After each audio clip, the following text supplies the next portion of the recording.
Good morning and नमस्कार। Welcome to study IQ my dear friends. मैं हूं Prashant Mawani. I hope you all are doing good. आज 27 जुलाई 2020 है, दिन है Monday. I am sure you all have enjoyed your weekend. दिन की शुरुआत करेंगे जॉर्ज फोरमैन के एक कोट के साथ। I get up in the morning looking for an adventure.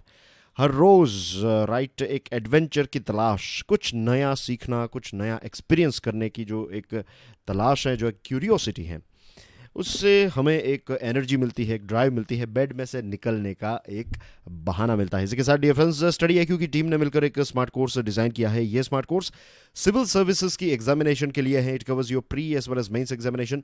ज्यादा जानकारी के लिए डाउनलोड करें हमारा मोबाइल एप्लीकेशन। आज के लेक्चर की PDF को डाउनलोड करने के लिए check out my Telegram channel. You can follow me on Facebook. Lecture को दूसरे स्टूडेंट्स के साथ शेयर जरूर करें। वीडियो पसंद आता है then hit the like button and please don't forget to subscribe to our YouTube channel.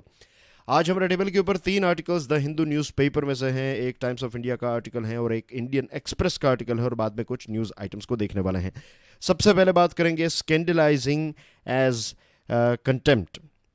The Hindu का ये एक इम्पोर्टेंट एडिटोरियल है। हिंदू न्यूज़पेपर में आज 2 और आर्टिकल्स इसी टॉपिक के ऊपर लिखे गए हैं, लेकिन इस एडिटोरियल को अगर आप समझ लेंगे, इस पर्टिकुलर कॉन्सेप्ट को आप समझ लेंगे, तो आपको इसके ऊपर लिखे गए सारे आर्टिकल्स, जो भी एडिटोरियल्स आर्टिकल्स आप जो भी पढ़ेंगे फ्यूचर में, तो वो आपको आई होप समझ में आ जाएंगे। क्योंकि आज हम कुछ बेसिक प्रश्नों को पूछने वाले हैं, कुछ बेसिक चीज़ों के बारे में बात करने वाले हैं।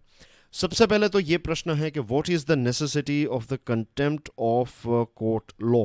आपने कई बार सुना होगा, फिल्मों में खास करके कहता है कि ये कोर्ट की, ये अदालत की तौहीन है, यानी कि आपने इस अदालत का इंसल्ट किया है, आपने इस अदालत को टेंटेड किया है, आपने इसकी जो एक व्हाट इज डिग्निटी है, इसकी जो एक इज्जत है, इसके ऊपर आपने दाग लगाया है। तो अगर कोई भी व्यक्ति ऐसा करता है तो अदालत यानी कि कोर्ट जो है, कोर्ट के पास ये पावर्स हैं कि कोर्ट उस व्यक्ति के ऊपर कंटेम्प्ट ऑफ कोर्ट, या फिर कई बार आपने ये भी देखा होगा, ऑफ कोर्स ये एक गलत बात है। गलत बात इन द सेंस कि कोई भी चीज़ अगर चल रही है और आप बीच में, आपकी वजह से कोई डिस्टर्बेंस क्रिएट हो रहा है, then definitely that is a bad manner as well as ऐसा नहीं होना चाहिए। मैं आपको एग्जांपल जो दे रहा हूँ वो ये है कि आपने कई बार सुना होगा शायद, और मैंने तो मीन्स कुछ मेरे क्लोज फ्रेंड्स हैं जो एडवोकेट्स हैं, तो वो कई बार ऐसे इंसिडेंट्स हम डिस्कस करते हैं, तो उन्होंने मुझे बताया कि अगर कोर्ट में आपका mobile phone, if the ring is on for example, और आप कोर्ट की प्रोसीडिंग चल रही है और अगर आपका मोबाइल फ़ोन बजेगा, राइट, रिंग होगी उसकी, तो फिर जो जज हैं वो नाराज़ तो होंगे ही, और इसी के साथ आपको पेनल्टी भी दी जा सकती है, आपका मोबाइल जो है वो लिया जा सकता है। मीन्स ऐसे कुछ चीज़ें जो हैं अलग अलग जजेस के द्वारा की जाती। कई जज ऐसे होते हैं जो कहते हैं कि इस व्यक्ति को बाहर निकाल दीजिए, कई ऐसे होते हैं जो कहते हैं कि पूरा दिन वहाँ पर बैठे रहिए और मोबाइल फ़ोन स्विच ऑफ कर देना है। तो इस प्रकार की चीज़ें जो हैं, कई बार पुलिस वालों के साथ भी ऐसा होता है कि उनको पूरे एक दिन के लिए कोर्ट की जो लास्ट बेंच है वहाँ पर बैठाया जाता है कि आप पूरा दिन वहाँ पर बैठे रहे। तो ये एक प्रकार से सजाएं दी जाती हैं। अगर आपने कुछ गलत चीज़ की है देन डेफिनेटली जो है एक लेसन तो मिलना ही चाहिए। जैसे कि मोबाइल फ़ोन बजना, या फिर किसी पुलिस ऑफिसर ने अपनी प्रॉपर ड्यूटी नहीं की तो उसके ऊपर एक्शन लेना, ये सारी चीज़ें इट्स इम्पोर्टेंट। लेकिन ये जो पूरा केस है, आपकी स्क्रीन के ऊपर जो तस्वीर है, आई एम श्योर आप इनको जानते होंगे। नहीं जानते हैं then let me tell you, इनका नाम है प्रशांत भूषण। प्रशांत भूषण जो है वो हमारे देश में एक फेमस फेस है। बहुत बड़े एडवोकेट हैं और सुप्रीम कोर्ट में केसेस जो हैं वो लड़ते हैं, तो सुप्रीम कोर्ट के वकील हैं। तो आपको पता ही है कि सुप्रीम कोर्ट के वकील जो हैं, तो ये सेलिब्रिटी टाइप होते हैं हमारे देश में। उनके नाम लोगों को पता होते हैं, राम जेठमलानी साहब, फिर प्रशांत भूषण साहब हैं, फिर दुष्यंत दवे हैं, दूसरे बहुत सारे ऐसे लोग हैं जो काफ़ी फेमस हैं।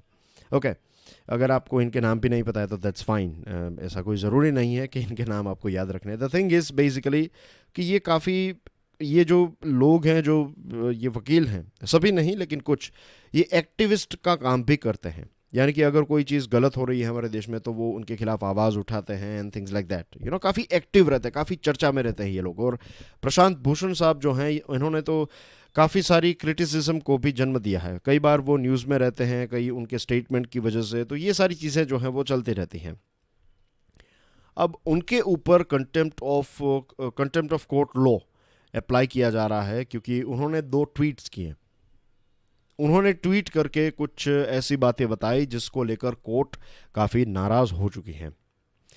अब प्रश्न ये है कि आज का जो हमारा ज़माना है, आज हम सोशल मीडिया के ज़माने में जी रहे हैं।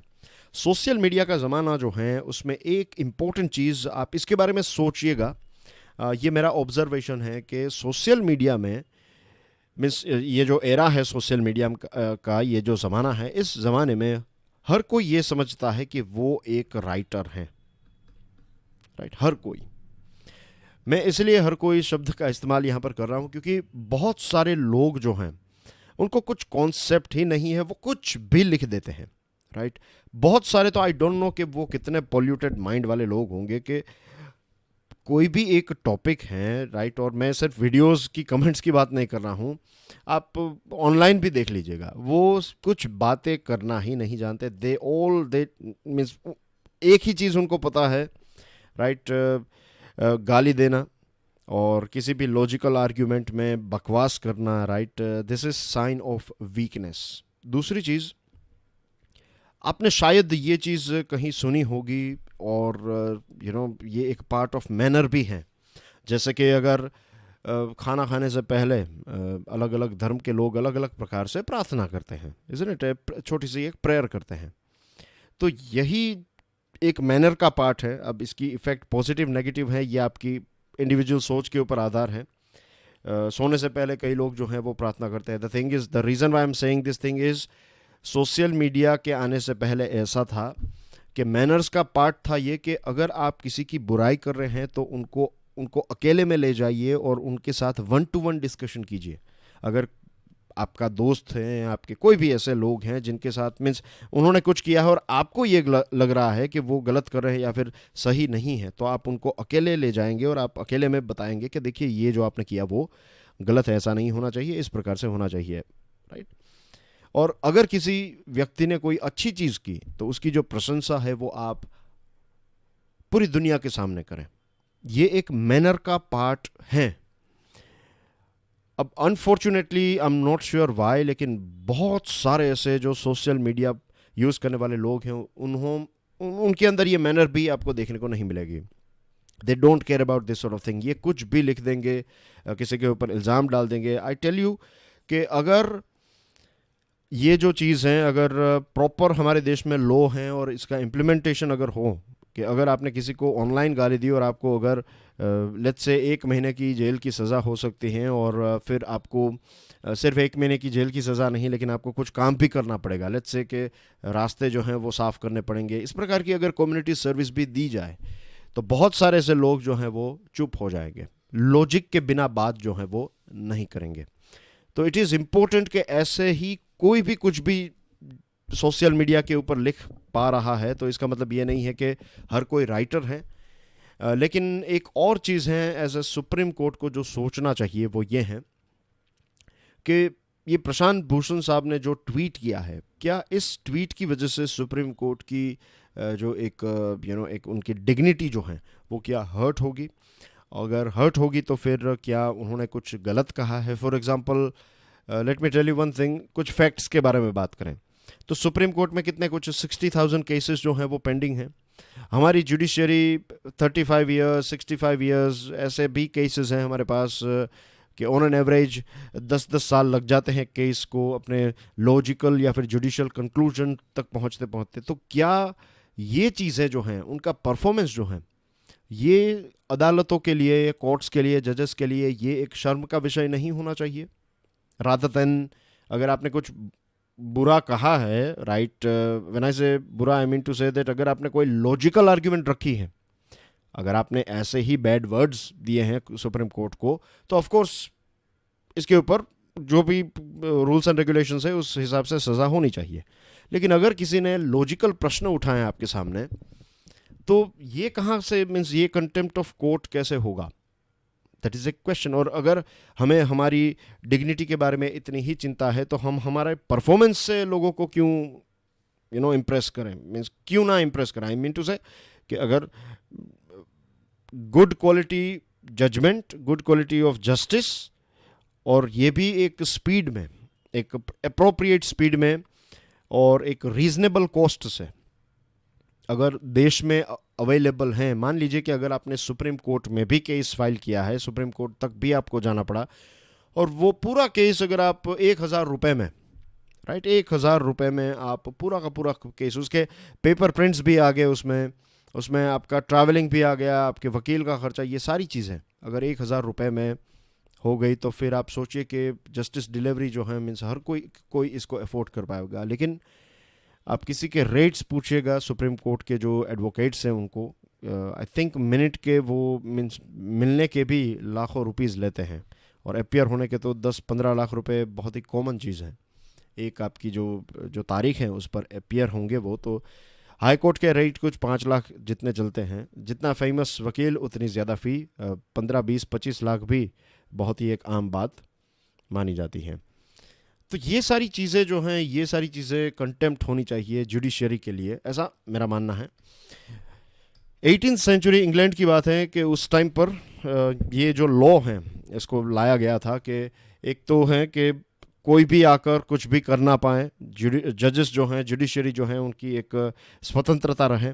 तो इसको ध्यान में रखते हुए, जुडिशरी की रेपुटेशन को ध्यान में रखते हुए, फिर एक ऐसी एक छवि क्रिएट करने की कोशिश की थी ब्रिटिश गवर्नमेंट ने, और सिर्फ हमारे देश में नहीं पूरी दुनिया में, कि कि 18th सेंचुरी इंग्लैंड और उस टाइम के रूल्स एंड रेगुलेशंस और जज जो हैं उनको देखते ही लोग जो हैं उनको पता चल जाए कि ये जज हैं और इनके पास पावर्स हैं और ये इम्पार्शियल रहेंगे, कोर्ट जो है ये इम्पार्शियल रहेगी। तो ये सारी चीज़ों को रिफ्लेक्ट करने के लिए इस प्रकार के रूल्स एंड रेगुलेशंस को लाया गया था।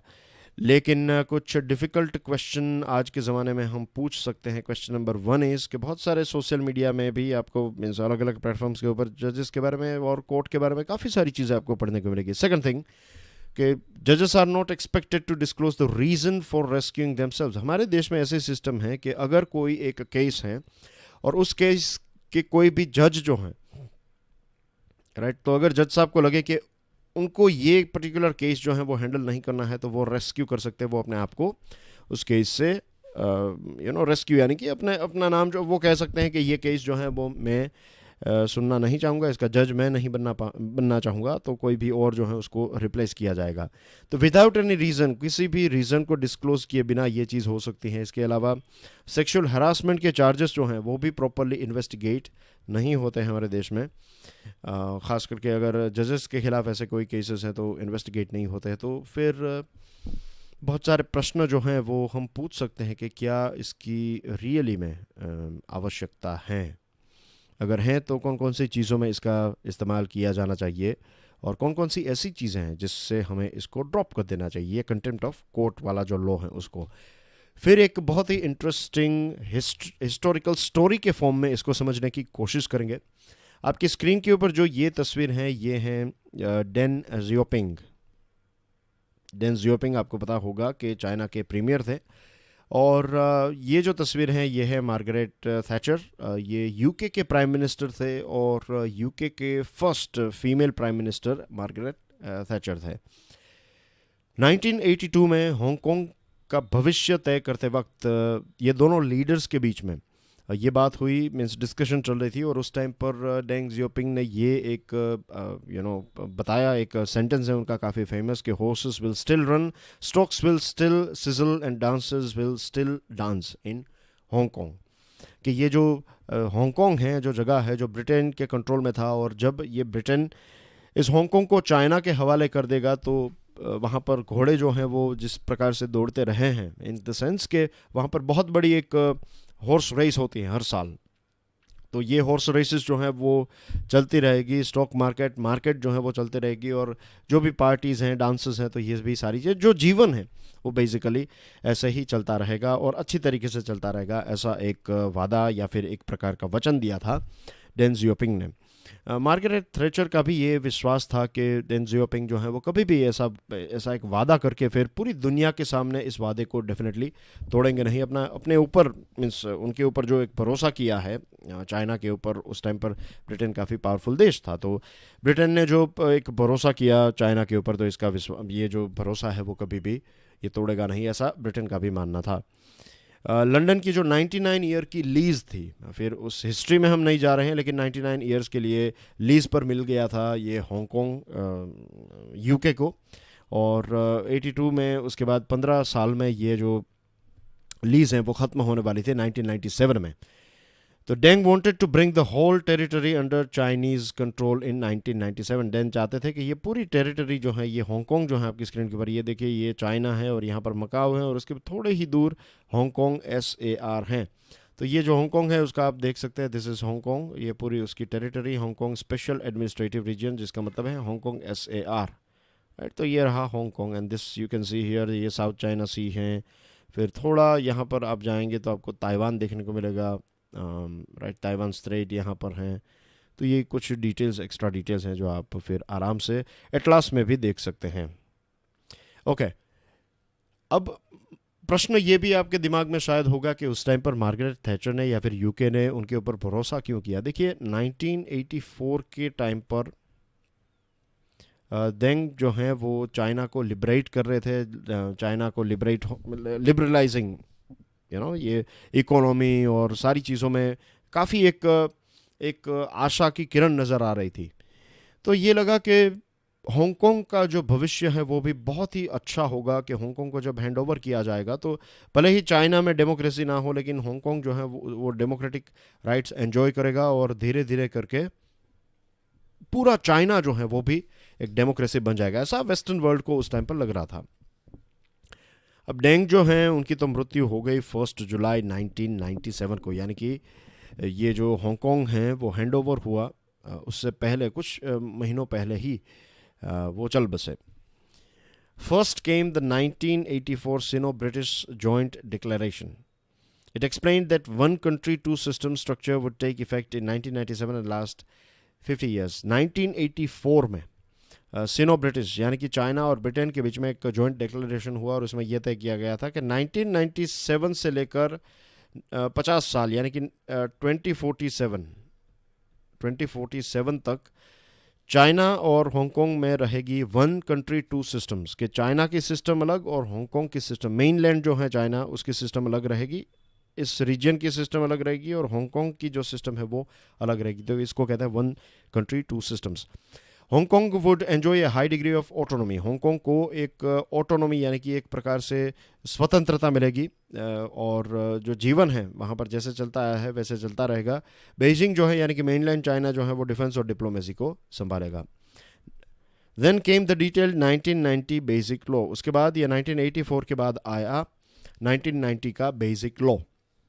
It seemed to offer Hong Kong's people an attractive vision of life from 1997 to 1947 के हांगकांग के लोगों को एक बहुत ही अच्छा अट्रैक्टिव सपना दिखाया इस 1990 बेसिक लॉ ने।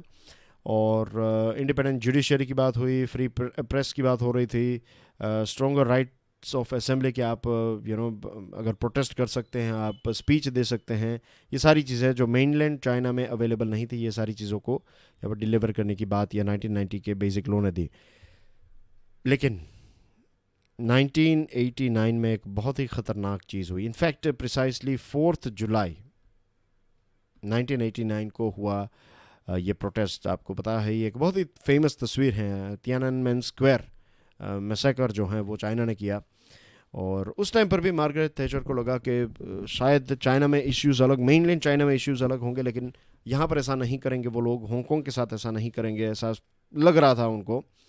और 1997 के बाद हैंड ओवर हुआ और हांगकांग जो हैं उसकी कोर्ट्स इंडिपेंडेंट रही, न्यूज़पेपर जो हैं वो क्रिटिसाइज़ कर रहे थे गवर्नमेंट को। हेडलाइनर नाम का एक वहाँ पर सैटारिकल टेलीविज़न शो था, तो ये भी चलता रहा। पहले वो जो ब्रिटेन है उसके बारे में बातें कर रहा था, फिर अब नया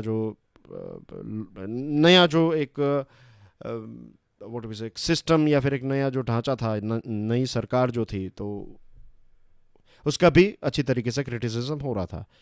लेकिन डेमोक्रेसी वहाँ पर उस पॉलिटिकल डेमोक्रेसी इतनी ज़्यादा नहीं थी, राइट। चीफ एग्जीक्यूटिव को सिलेक्ट करने के लिए सिर्फ 2000 जितने लोग जो हैं वो वोट दे पा रहे थे, और ऐसा लग रहा था कि फ्यूचर में ये सारी चीज़ें इम्प्रूव हो जाएगी। लेकिन 1989 का जो मैसाकर है, बहुत सारे लोगों को ये लगा था उस टाइम पर कि ये एक इंडिकेशन है कि 1997 में जो हैंड ओवर है, ये हैंड ओवर चाइना कभी भी अपना वादा विश्वास मीन्स जो विश्वास रखा है वर्ल्ड ने, और वादा जो है वो पूरा नहीं करेगा। और 2020 में पहुंचते पहुंचते ऐसा लग रहा है कि चाइना ने जो ये नेशनल सिक्योरिटी लॉ, नया लॉ जो निकाला है, इसने 1 कंट्री 2 सिस्टम्स 25 साल पहले ही इसको तोड़ दिया। ये 2047 तक जो एक स्वतंत्रता की बात थी, ये 2020 में ही ख़त्म कर दी गई। 1 कंट्री 2 सिस्टम जो है, इसने ये सारी चीज़ों को आप प्रोटेस्ट नहीं कर पाएंगे। फिर हर साल ये 4 जून, सॉरी नॉट 4 जुलाई, मैंने यहाँ पर 4 जुलाई कहा, isn't it, I think it's 4 June,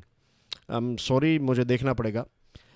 no definitely 4 जून, क्योंकि 4 जुलाई, सॉरी 4 जुलाई फॉर श्योर, क्योंकि 4 जुलाई को ही आपको पता है कि अभी कुछ दिनों पहले ही मीन्स कुछ हफ्तों पहले ही वहाँ पर बहुत सारे प्रोटेस्ट हुए थे। तो it's not June, I think it's July के 4 जुलाई को ही वहाँ पर हर साल प्रोटेस्ट मीन्स ये जो मैसेकर हुआ था, तियाननमेन स्क्वायर मैसेकर, तो इसको लेकर रैलीज निकाली जाती है। लेकिन 2020 में इसको नहीं निकालने दिया क्योंकि कोरोना वायरस का बहाना बताया, लेकिन कोरोना वायरस मीन्स वहाँ पर पार्टीज चल रही हैं, सारी चीज़ें चल रही हैं हांगकांग में, लेकिन ये नहीं निकालने दिया और बहुत सारे लोगों को गिरफ्तार भी किया गया था। तो लग रहा है कि ये जो पूरी जो एक स्टोरी मैंने आज आपको बताई है, एक हिस्टोरिकल स्टोरी, इसकी शुरुआत जो 82 में डिस्कशन से हुई और 2020 तक ये सारी स्टोरी जो है वो ख़त्म हो गई। जो 47 को होने वाली थी ख़त्म, और अच्छी तरीके से ये इसका एक दी एंड जो है वो काफ़ी ख़राब देखने को मिल रहा है।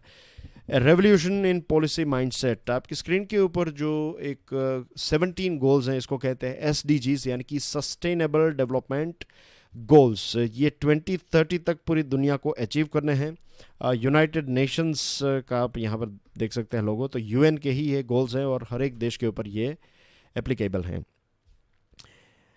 अब एक high level political forum sustainable development के ऊपर एक वर्चुअल मीटिंग हुई, तो इस मीटिंग में काफ़ी सारी चीज़ों के बारे में डिस्कशन की गई है। और डियर फ्रेंड्स, मैं बता दूं आपको कि ये कोविड-19 ने हमारी आंखें जो हैं वो खोल दी हैं। बहुत सारी चीज़ें ऐसी थी जिसके बारे में हम कभी भी सोच नहीं रहे थे। I give you example of India. क्या हम कितने हमारी हॉस्पिटल्स में बेड्स हैं, इनको लेकर चिंतित थे कभी? कितने हमारे पास वेंटिलेटर्स हैं, इनको लेकर कभी चिंतित थे? हाइजीन के बारे में you know it very well कि भारत का हाइजीन स्टैंडर्ड कैसा है, लेकिन ये सारी चीज़ें ऐसे चलता है टाइप ऑफ सब चलता है टाइप ऑफ एटीट्यूड जो है लंबे टाइम से चल रहा था। आज ये सारी चीज़ें एक्सपोज हो गई बिकॉज ऑफ कोविड-19। हमारी बहुत, सिर्फ मैं जब बता रहा हूँ हमारी, आई एम नॉट सेइंग कि इंडिया ही वीक साबित हुआ है। बहुत सारे जो आप देख लीजिए, ये इटली हैं, USA हैं, तो ये कितने डेवलप्ड, और हमारी हॉस्पिटल और सारे आंकड़े हम जो डिस्कस कर रहे थे कि 1000 व्यक्ति में वहाँ पर 22-26 जितने डॉक्टर्स हैं, हमारे यहाँ पर 2-3 डॉक्टर्स हैं, तो फिर भी उनको बहुत सारी चीज़ों का सामना करना पड़ा, राइट। बहुत सारी डिफ़िकल्टीज, इतना ईजी नहीं रहा है। तो अब ये 17 गोल्स जो हैं सस्टेनेबल डेवलपमेंट गोल्स, ये सारे के सारे पहले तो आपको याद होने चाहिए। याद करने के लिए आपको इनको रिवाइज करना पड़ेगा। PDF को डाउनलोड करने के बाद आप इसको देखिएगा ज़रूर, राइट। मेक श्योर कि आप देखेंगे कि ये एक और चीज़ मैं यहाँ पर बताना चाहता हूँ कि जब आप इन गोल्स को समझ लेंगे, एक बार पढ़ लेंगे अच्छी तरीके से, और उसके बाद सरकार कोई भी नई स्कीम लेकर आएगी, चाहे आपकी राज्य सरकार हो, चाहे हमारी देश की सरकार हो, सेंट्रल गवर्नमेंट, आप देखेंगे कि सारे के सारे जो उनके जनरल स्पीकिंग सारी की सारी जो उनकी स्कीम्स हैं, योजनाएं हैं, ये कहीं ना कहीं ये 17 सस्टेनेबल गोल्स को टच करती ही रहती हैं। Universal health care system, strengthen social protection system, cash transfer, food distribution system, ये सारी चीज़ें जो हैं उसको लेकर काफ़ी सारे अलग अलग काम किए गए। छोटे बिजनेसेस को फाइनेंस प्रोवाइड करना, जेंडर और जेंडर बेस्ड वायलेंस को ख़त्म करना, इसके बारे में भी काफ़ी आर्टिकल्स हमने डिस्कस किए हैं। ये कोविड-19 के बाद एक नई दुनिया की एक नए तरीके से काम करने की आवश्यकता है, राइट। जो भी वीकनेसेस थी जिसको हम नज़रअंदाज कर रहे थे, उसको नज़रअंदाज नहीं करना चाहिए। फॉर एग्जांपल, एक लंबे टाइम से हमने एनवायरनमेंट में डिस्ट्रक्शन हो रही है, लेकिन उसको लेकर इतने ज़्यादा सीरियस नहीं थे बहुत सारे लोग, एक क्रांति नहीं थी। लेकिन आज आई थिंक अब धीरे धीरे ये क्रांति भी हमें देखने को मिलेगी। साउथ कोरिया ने अपना पूरा एक नया डील लॉन्च किया है और ये नया डील में डिजिटाइजेशन और डीकार्बनाइजेशन उनके सेंट्रल पिलर हैं।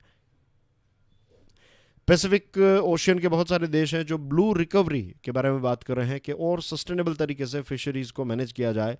भारत ने भी दुनिया का सबसे बड़ा सोलर पावर प्रोजेक्ट लॉन्च किया है। चाइना में फॉसिल फ्यूल इंडस्ट्री से ज़्यादा रिन्यूएबल एनर्जी सेक्टर में जॉब्स जनरेट हो रही है और ज़्यादा लोग अब काम करने लगे हैं। यूनाइटेड नेशंस और एशियन डेवलपमेंट बैंक भी इस प्रकार के प्रोजेक्ट्स को सपोर्ट करती आई है। तो हम सबको मिलकर SDG को अचीव करना होगा। It's gone past metros. COVID का जो सबसे बड़ा खतरा और सबसे बड़ा डर जो था कि जो बड़े बड़े सेंटर्स हैं उसमें नहीं, लेकिन गांव तक ये पहुंचने लगा है। बिहार, झारखंड, उत्तर प्रदेश, बंगाल, तो ऐसे बहुत सारे बैकवर्ड डिस्ट्रिक्ट्स हैं इन राज्यों के, तो वहाँ तक कोविड-19 जो है वो पहुँचने लगा है। अब हमें मेडिकल फैसिलिटीज़ जल्द से जल्द प्रोवाइड करनी चाहिए, इसको बूस्टअप करना चाहिए और कम से कम मृत्यु हो, ये हमारी टॉप प्रायोरिटी होनी चाहिए। ज़्यादा से ज़्यादा हॉस्पिटल बेड्स, वेंटिलेटर्स, दवाई, खाने पीने की फैसिलिटीज़, ये सारी चीज़ें प्रोवाइड करना जो है ये हमारी टॉप प्रायोरिटी होनी चाहिए। इसी के साथ साथ ट्रीटमेंट प्रोटोकॉल्स और ज़्यादा से ज़्यादा लोगों को स्कैन करना, टेस्ट करना, ये सबसे इम्पोर्टेंट स्टेप होगा। और केसेस जो हैं वो बढ़ते ही जा रहे हैं, राइट। अभी 50,000 जितने केस कल या फिर परसों, और उससे पहले भी 50,000 जितने केस एक दिन में, तो ये आंकड़ा जो है वो काफ़ी बढ़ता जा रहा है और ये चिंता का विषय भी है। फिर एक बहुत इंपॉर्टेंट है Pakistan information war campaign, right. एक लंबे टाइम से पाकिस्तान जो है वो इंफॉर्मेशन वॉर कैंपेन, हर प्रकार का हर प्रकार का जो तरीका है युद्ध करने का। एक है प्रॉक्सी वॉर, आप आतंकवादियों को यहाँ पर आप फुल जो नेवी, आर्मी, एयरफोर्स के बीच में बैटल होती है इस प्रकार की नहीं, लेकिन आप ऐसे घुसपैठियों को यहाँ पर भेजते रहेंगे और भारत को बिजी रखेंगे, डैमेज करेंगे, छोटे छोटे डैमेजेस करेंगे। तो ये तो एक 20-30 सालों से पाकिस्तान जो है वो करता आया है। फिर इंफॉर्मेशन वॉर, बहुत सारी ऐसी चीज़ें, वीडियोस और ऑडियोज़ इस प्रकार से बनाए जाते हैं, प्रॉपर एक जैसे कोई एक प्रोफेशनल चैनल हो, इसी प्रकार से पूरा एक मीडिया चल रहा है, उनका कैंपेन चल रहा है। भारत के खिलाफ बुरी बातें बताना, भारत में ये चल रहा है, वो चल रहा है, सारी चीज़ें नेगेटिव तरीके से प्रोजेक्ट करना। और बालाकोट में जो हुआ, बालाकोट एयर स्ट्राइक जो है उससे पाकिस्तान को पता चल गया। उनको ये लग रहा था कि हमारे पास न्यूक्लियर वेपन है तो भारत कभी भी सर्जिकल स्ट्राइक्स और ये सारी चीज़ें नहीं करेगा, लेकिन भारत ने ये करके दिखा दिया। फिर बीजेपी की सरकार फिर से इलेक्ट हुई, तो फिर ये जो एक मस्कुलर पॉलिसी है, तो भारत के लोग ये चाहते हैं, ऐसा प्रूव हो गया। आर्टिकल 370 को रिमूव कर दिया। पाकिस्तान को ये लग रहा था कि कश्मीर के बारे में तो कभी भारत टच भी नहीं करेगा कोई भी, तो भारत सरकार ने 370 को ही निकाल दिया। तो अब उन्होंने ISI यानी कि इंटर सर्विस इंटेलिजेंस और इंटर सर्विसेज पब्लिक रिलेशंस जो ISPR हैं, ये एक वन स्टॉप डेस्टिनेशन है। यहाँ पर इन्फो वॉर है, इंफॉर्मेशन वॉर अगेंस्ट इंडिया चलती रहती हैं, रिक्रूट करते हैं प्रोफेशनल लोगों को और हर जगह पर फेक अकाउंट्स बनाए जाते हैं और भारत की सोसाइटी के खिलाफ, हमारी डेमोक्रेसी के खिलाफ, हमारी सरकार के खिलाफ, हमारे लोगों के खिलाफ, फिर दूसरे जो हमारे देश के धर्म है जैसे कि हिंदू धर्म के खिलाफ ख़राब बातें बताना, ये बताना कि यहाँ पर मुसलमान जो हैं उनके साथ ये हो रहा है, वो हो रहा है। ट्विटर, व्हाट्सएप, यूट्यूब, फेसबुक, हर जगह पर ये पूरा एक वॉर चल रहा है। हमें ये लग रहा है कि कई जगहों पर ऐसा होता है कि कुछ कोई एक वीडियो है या फिर कोई ऐसी चीज़ है, तो वहाँ पर किसी ने किसी का हिंदू नाम होगा और वो आकर गाली बोलने लगेगा और बहुत सारे मुसलमानों को ये वो भला बुरा बताएगा, और फिर जो दूसरे ऑफ कोर्स जो मुसलमान हैं तो वो भी, उनको दुख होगा तो वो भी कुछ रिएक्ट करेंगे।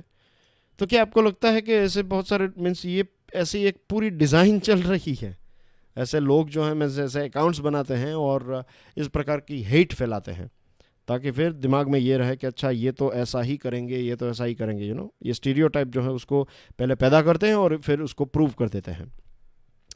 जम्मू एंड कश्मीर के बारे में कहते हैं कि वहाँ के लोगों को आज़ादी चाहिए, फिर भारत के ख़िलाफ़ वहाँ के लोग जो हैं मीन्स इंडियन आर्मी वहाँ पर ह्यूमन राइट वायोलेशन कर रही है, ये सारी चीज़ें।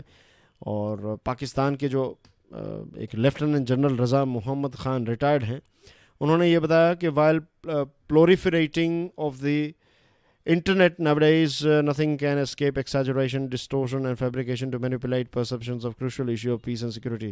आज के ज़माने में आप कोई भी ऐसी जगह नहीं है जहाँ पर आप लोगों के विचार जो हैं वो चेंज ना कर पाएँ, क्योंकि इंटरनेट है.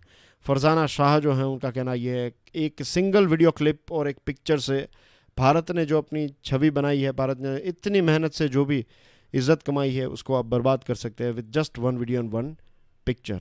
तो देखिए आप ये कितनी अच्छी तरीके से इन सारी चीज़ों का इस्तेमाल कर रहे हैं. ऑपरेशन विजय के 21 इयर्स ख़त्म हुए, राइट. ये हमारी आर्मी को सलाम है कि उन्होंने अपनी जान की बाजी देकर खेल कर हमारे देश की रक्षा की. Heads off to all the soldiers and all those families, parents और their wives and daughters and sons, right, जिन्होंने अपने फादर को, ब्रदर को, अपने बेटे को, बेटी को एक्सेट्रा यहाँ पर भेजा, हमारी भारत सेना के लिए डिफेंस फोर्सेस में भेजा, राइट. वो एक एनवायरनमेंट प्रोवाइड किया, तो that is the most important thing. देखिए यहाँ पर प्राइम मिनिस्टर साहब ने एक बताया है, the prime minister said that in times of war whatever people say or do has immense bearing on the morale of soldier. और यही चीज़ आप, ये जो अभी मैंने आपको बताया कि ये पूरा एक वॉर चल रहा है, इन्फॉर्मेशन वॉर, तो उसके साथ जोड़िएगा कि जब आप मान लीजिए कोई सोल्जर है, तो सोल्जर अगर ड्यूटी कर रहा है और वो अपने ट्विटर में देखेगा कि भारत के लोग जो हैं वो फाइट कर रहे हैं एक दूसरे के साथ धर्म को लेकर और कास्ट को लेकर और ये सारी चीज़ों को लेकर, तो उस पर्टिकुलर व्यक्ति के ऊपर क्या मीन्स, उसको तो यही लगेगा ना कि मैं यहाँ पर गोलियों से बच रहा हूँ, दुश्मनों को मार रहा हूँ, अपनी जान की बाजी पर खेल रहा हूँ, इतने टफ टेरेन में मैं यहाँ पर डटा हुआ हूँ, you know, I am there. और लोग जो हैं ऐसी छोटी छोटी बातों के ऊपर लड़ रहे हैं, उस पर्टिकुलर व्यक्ति के दिमाग के ऊपर वो यही सोचेगा ना कि इसका कोई मतलब ही नहीं है, मैं क्यों यहाँ पर किसी और को मारूँ, यहाँ पर मैं क्यों भारत की सेना का पार्ट बनूँ, अगर लोग ही एक दूसरे के साथ छोटी छोटी चीज़ों के ऊपर झगड़ा कर रहे हो, लड़ रहे हैं. तो ये चीज़ सोचेगा आप. दूसरी कुछ इंपॉर्टेंट चीज़ें प्राइम मिनिस्टर साहब ने बताई हैं. आपकी स्क्रीन के ऊपर ये जो तस्वीर है ये हैं मधुबानी मोटिव्स, इसके बारे में पता होना चाहिए, ये बिहार से हैं. और स्क्रीन के ऊपर जो फ़ोटो है इनका नाम है चंद्रिका प्रसाद संतोखी, ये बने हैं सूरीनाम के नए प्रेसिडेंट. तो इसके बारे में भी थोड़ी रिसर्च कर लीजिएगा. ये न्यूज़ आइटम्स हैं, राइट. मैं चाहता हूँ कि आप इनको खुद पढ़ें. And that's everything in today's discussion. Thank you very much. God bless you all. जय हिंद.